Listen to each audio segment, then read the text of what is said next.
दोस्तों, मेरा नाम अनिल है। मैं फिर से आप लोगों के लिए बेहतरीन म्यूचुअल फंड लेके आया हूँ। आज हम एक ऐसे म्यूचुअल फंड की आपको डिटेल बताऊंगा जो बहुत ही बेहतरीन है, जिसका नाम है Tata digital India fund direct growth.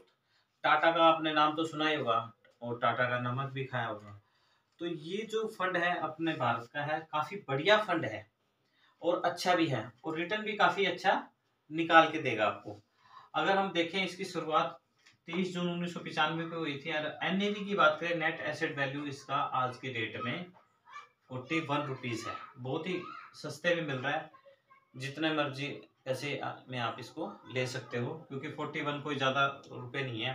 मतलब अगर 100 रुपए से भी स्टार्ट करना चाहते हो तो भी आप इसको स्टार्ट कर सकते हो, क्योंकि कई म्यूचुअल फंड ऐसे होते हैं जो कम से कम 500 या 1000 से कम के स्टार्ट नहीं होते।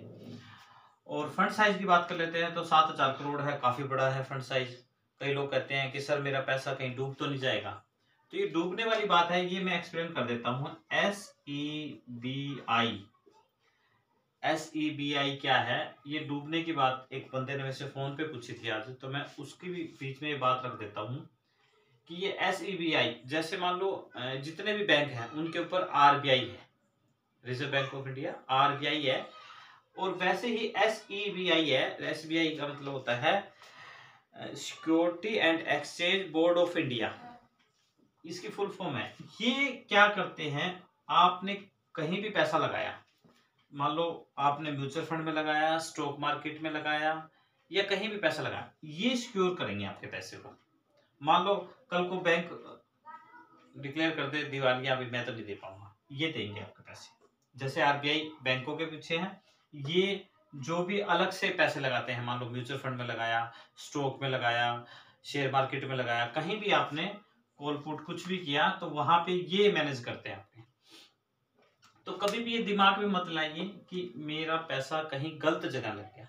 ये क्या करते हैं सभी लोग, मतलब इनकी छानबीन करने के बाद ही ये इनका आप ये बोलते क्या है, IPO आता है, उसके बाद ही ये मतलब मार्केट के अंदर आते हैं। ऐसा नहीं है कि सीधे उठे और मार्केट के अंदर आ गए। सारी छानबीन होने के बाद ही मार्केट में आते हैं, तभी इतना बढ़िया रिटर्न निकाल के देते हैं। आगे बात कर लेते हैं होल्डिंग 33। अब जो भी म्यूचुअल फंड होता है उसकी ये जड़ होती है 33। मतलब ये होल्डिंग कंपनियां होती है जो आपको म्यूचुअल फंड से पैसा बना के देती हैं। क्यों? क्योंकि स्टॉक मार्केट की कंपनी आती है, सारा पैसा आपका उठा के स्टॉक मार्केट में लगाया जाता है। मान लो आपने LIC में लगा रखा है या बैंक में लगा रखा है, सेविंग अकाउंट में है, कहीं भी लगा रखा हो, टोटल पैसा बैंक से उठ के शेयर मार्केट में जाता है डेली के डेली। सोमवार से शुक्रवार तक मार्केट खुला रहता है, सारा पैसा वहीं जाता है, वहीं से बन के पैसा निकल के आता है। कुबेर का खजाना है वहां पे शेयर मार्केट में। अब हमें शेयर मार्केट का ज्ञान नहीं है, हमें रोज रोज टैली नहीं करना। हमें क्या करना है, डायरेक्ट मार्केट को ना देखते हुए केवल टाटा डिजिटल फंड में पैसा लगा देना है, जो कि 33 कंपनियों हैं, वही पैसा कमा के लेके आएंगे। उनमें से 4 कंपनियों के नाम बताता हूँ मैं। टच महिंद्रा है 8.53 के करीब, भारतीय एयरटेल है 4.59 के करीब, जोमेटो है 3.52 के करीब, विप्रो है 1.79 के करीब। एक्सपेंस रेशियो की बात कर लेते हैं, 0.34 के करीब है। आपने 4 नाम कंपनियों के तो देखे होंगे।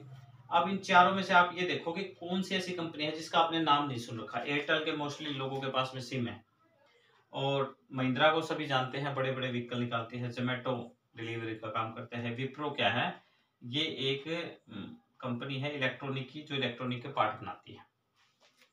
ये सारी की सारी अपनी भारतीय कंपनियां हैं।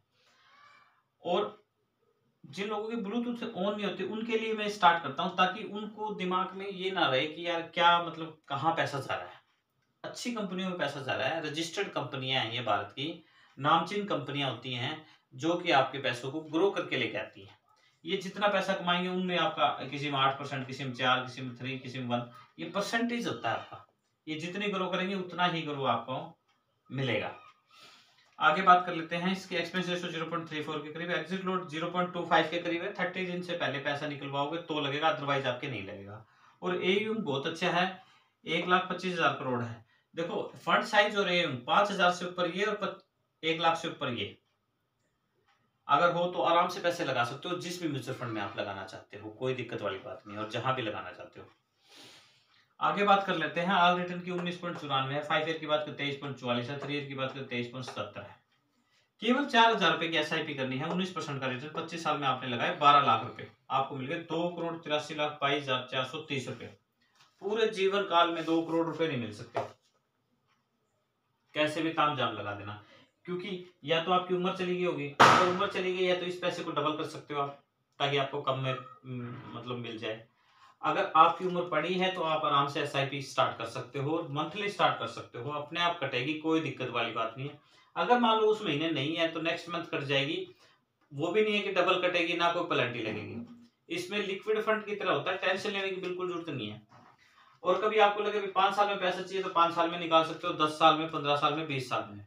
मेरी मानो तो 25 साल से पैसे पहले बिल्कुल मत निकलवाओ, अगर निकलवाओगे उसके बाद इसको SWP में लगा दो, फिर आराम से जिंदगी चिल करके जियो।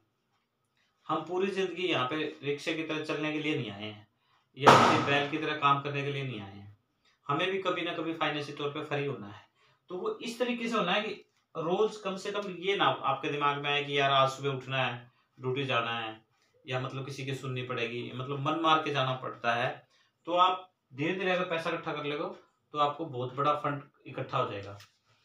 आपने मान लो ईपीएफ वगैरह में आपका पैसा कट रहा है तो इतना पैसा नहीं बनेगा, क्योंकि वहां पे 8%, 8.1 के करीब रिटर्न मिलता है। मान लो 1 लाख रुपए अगर आपने इकट्ठे जमा कराए तो पूरे साल के अंदर में सिर्फ 8100 रुपए ब्याज मिलेगा। वहीं अगर आप 1 लाख रुपए यहाँ पे इकट्ठे जमा कराते हो तो करीब करीब मान के चलो 19 से 20 हजार रुपए आ जाएंगे आपके पास में। अब या तो देख लो आप 8,000 ले लो या ये ले लो, वो आपकी मर्जी है। तो मैं अपने नेक्स्ट वीडियो म्यूचुअल फंड के बारे में बेस्ट बताने की कोशिश करूंगा। थैंक यू और धन्यवाद।